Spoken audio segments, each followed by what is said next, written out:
அனைவருக்கும் வணக்கம். நான் உங்கள் தீரன் பேசுகிறேன். இன்றைக்கி நான் உங்ககிட்ட என்ன பேச போகிறோம் அப்படின்னா, இந்த சிங்கப்பூரில் கிளாஸ் 3C லைசன்ஸ் ஹோல்டர் இருக்காங்கல்ல, அவங்க எல்லாத்துக்குமே டிராஃபிக் போலீஸ் வந்து ஒரு செக் வச்சுருக்காங்க. நீங்கள் கிளாஸ் 4க்கு அப்ளை பண்ணணும் அப்படின்னா, சிங்கப்பூரில் இந்த ரோடு அசஸ்மெண்ட் டெஸ்ட் இருக்குல்ல, அதை வந்து பாஸ் பண்ணணும். ஒருவேளை அதில் நீங்கள் பாஸ் பண்ணிட்டீங்கன்னா, நீங்கள் வந்து கிளாஸ் 4க்கு அப்ளை பண்ணலாம். ஒருவேளை நீங்கள் இதில் ஃபெயில் ஆகிட்டீங்கன்னா, உங்களுடைய கிளாஸ் 3 லைசன்ஸ் இருக்குல்ல, அதை வந்து ஹோல்ட் பண்ணிடுவாங்க, பேன் பண்ணிடுவாங்க. ஒரு வருஷத்துக்கு நீங்கள் லைசன்ஸ் ப்ராசஸ்க்குள்ளே போக முடியாது. ஸோ அதனால் நீங்கள் சிங்கப்பூரில் இருக்கீங்கன்னா, உங்களுக்கு நல்லா கார் ஓட்ட தெரியும், நல்லா வண்டி ஓட்ட தெரியும்னா, நீங்கள் இந்த ரோட் அசஸ்மெண்ட் டெஸ்ட்டை வந்து அட்டன் பண்ணி பாஸ் பண்ணிடுங்க. பாஸ் பண்ணால் நீங்கள் உள்ளே போகலாம்.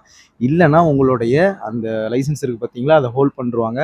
ஒரு வருஷத்துக்கு இந்த லைசன்ஸ் ப்ராசஸ்க்குள்ளே வர முடியாது. ஸோ இதுக்கான ரோட் அசஸ்மெண்ட் டெஸ்ட்டுக்கான அமௌண்ட் வந்து என்னென்னா $50. முன்னாடி வந்து $40 இருந்துச்சு. இப்போ $10 ஏற்றிருக்காங்க. இந்த மார்ச் 13, 2026 இது எல்லாமே வந்து ஏற்றிருக்காங்க.